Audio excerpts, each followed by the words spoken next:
अगर इन सारी बातों से अनजान है बॉलीवुड, तो इस तरह की फिल्में आईना क्यों बन जाती हैं बॉलीवुड की, जिसमें यह बताया जाता है कि बॉलीवुड ड्रग्स के दलदल में किस कदर धंसा हुआ है।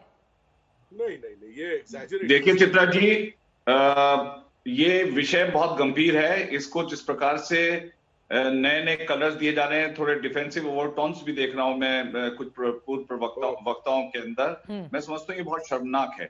हम लोग देखिए, लॉ कहता है कि सब बराबर हैं, लेकिन लॉ के अंदर एक थ्योरी है डेटरेंस की थ्योरी। उस थ्योरी से अगर हम बड़े आदमी को, बड़ी मछली को नहीं पकड़ेंगे तो छोटी मछलियां तो आराम करेंगी। तो ये जो तर्क है कि साहब वो साधुओं को क्यों नहीं पकड़ा जाता, उनको क्यों नहीं पकड़ा जाता, उनका समाज पर प्रभाव बहुत कम है। इसका प्रभाव खाली एक व्यक्ति को पकड़ के लाखों लोगों की आज चर्चा चल रही कि भारतीय ड्रग के केस में पकड़ी गई है। कोई साधु पकड़ा जाए तो उसकी चर्चा शायद होगी भी नहीं।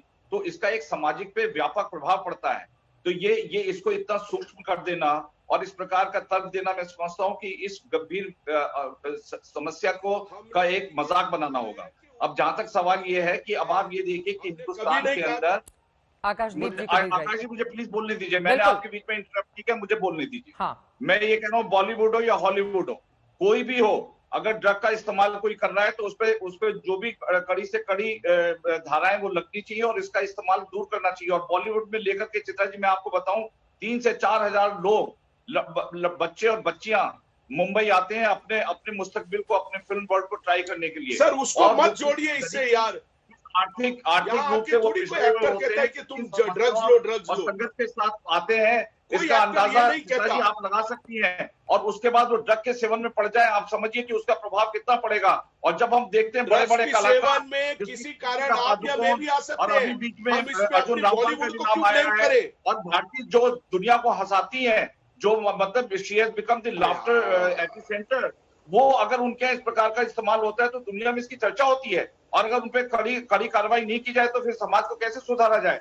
दूसरा एक और भी है कि हम लोग जिस प्रकार से ड्रग्स कार्टल को हम अलाउ करते हैं, उस पर भी एक रोक लगनी चाहिए, क्योंकि अगर ड्रग्स बाहर से नहीं आएगी, गोल्डन ट्रायंगल है, गोल्डन क्रेसेंट है, अफगानिस्तान है, पाकिस्तान है, दुबई है, ये सब के थ्रू आती है। और एक और बात बताऊं आपको, एनसीबी का अगला टारगेट दिल्ली है, जिसमें हो सकता है बहुत से पॉलिटिशियंस लोग भी पकड़े जाएं।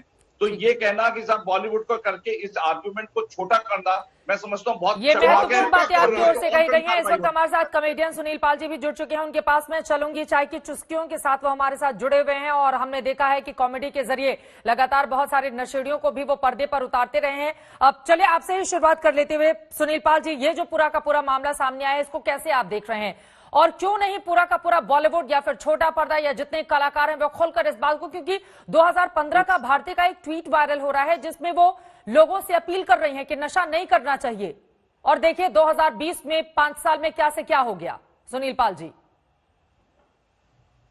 मेरी आवाज मिल रही है आपको?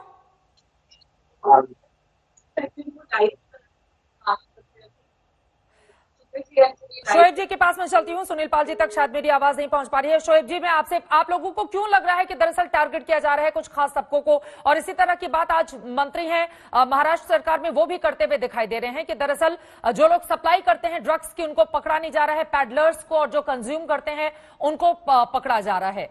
लेकिन मकसद तो यही है ना कि क्लीन किया जाए बॉलीवुड को, कम से कम इस पूरे मामले से दूर रखा जाए, अलग रखा जाए, तो क्यों आपत्ति है आप लोगों को? देखिए, शुक्रिया आपका बहुत बहुत मेरे पास आने का। भारतीय जैसी सक्सेस स्टोरीज बहुत कम पाई जाती हैं इस देश में, और खासतौर पर हमारी इंडस्ट्री में। और जब इस तरह के लोग ऐसी गैर कानूनी चीजों का सहारा लेते हुए पकड़े जाते हैं तो ये ना सिर्फ शॉकिंग है बल्कि बहुत ज्यादा तकलीफदेह भी है, क्योंकि हमारी ही कम्युनिटी और हमारी इंडस्ट्री का हिस्सा है वो। लेकिन साथ साथ मुझे ये भी लगता है कि जितनी एजेंसीज हैं, जितनी नारकोटिक्स कंट्रोल ब्यूरो है, इनकी जो प्रायोरिटीज है वो बड़ी मिसप्लेस्ड है।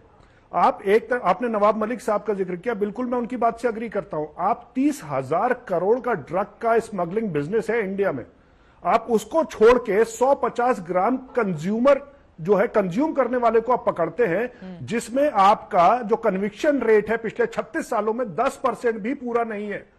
तो एक तो या तो फिर आपके कानून बड़े कमजोर हैं कि आप पकड़ लेते हैं और फिर आप उनको कन्विक्ट नहीं कर पाते, अदालतों से छूट जाते हैं, आपके केसेस बड़े वीक रहते हैं, इसका मतलब ये हुआ। दूसरा, आप कंज्यूमर को ना पकड़ के अगर आप बड़े कार्टल्स को पकड़े, अभी त्यागी जी बता रहे थे कि दुबई से आता है, पाकिस्तान से आता है, चाइना से आता है। अरे भाई, आप लोगों के पास इतनी इंफॉर्मेशन है तो आप एनसीबी को क्यों नहीं दे देते? आपके पास तो इंफॉर्मेशन है, जो कि प्रोफेशनल एक्टर है, आपके पास पूरी इंफॉर्मेशन है, एनसीबी के पास इंफॉर्मेशन नहीं है, वो नहीं पकड़ पा रहे। इसका मतलब यह हुआ कि कहीं ना कहीं बहुत पॉलिटिकल विल की कमी है, कहीं ना कहीं बड़े पॉलिटिशियंस इसमें इन्वॉल्व हैं, क्योंकि जब तक उनका इन्वॉल्वमेंट नहीं होगा तब तक इतने बड़े कार्टेल सर्वाइव नहीं कर सकते। लेकिन तो मेरा बात तो कहना वही हो वही गई है ना जो नवाब कि अगर मलिक साहब ने बॉलीवुड कहा है में किसी कंज्यूमर्स को ना को पकड़े, निशाना बनाया जाए और अगर खुद लोग इसमें शामिल होते हुए पाए जाते हैं, क्योंकि घर से बरामदगी हुई है, घर से बरामदगी होना और स्वीकार किया जाना, फिर उनको कैसे छोड़ दिया जाए? शोएब उन्होंने चौधरी जी, बरामद के साथ साथ उन्होंने ये एक्सेप्ट भी कर लिया, बिल्कुल उन्होंने ये एक्सेप्ट भी कर लिया कि वो इस्तेमाल करते हैं। मेरी बात ये कोई आर्गुमेंट है? अगर बाहर एक्सेप्ट किया है तो वो सलाखों के पीछे हैं, उसकी सजा उनको पूरी मिलनी चाहिए। लेकिन ऐसे 50 लोग हमने पिछले 6 महीने में टेलीविजन स्क्रीन पर देखे हैं जिन्होंने ये एक्सेप्ट किया है कि वो ड्रग्स लेते थे या उन्होंने दूसरे लोगों को ड्रग्स लेते हुए देखा। नाम बता दीजिए सर, अभी तक क्यों नहीं किसके अरेस्ट ऊपर किया आपका गया? निशाना है? एक मोहतरमा आज भी मनाली में बैठी हैं, उन्होंने 50 बार कहा कि वो ड्रग्स लेती थी, उनको क्यों नहीं अरेस्ट किया गया? ये सेलेक्टिव जो एक क्रिमिनल वो चल रही है, इसके मैं कम्प्लीटली अगेंस्ट हूं।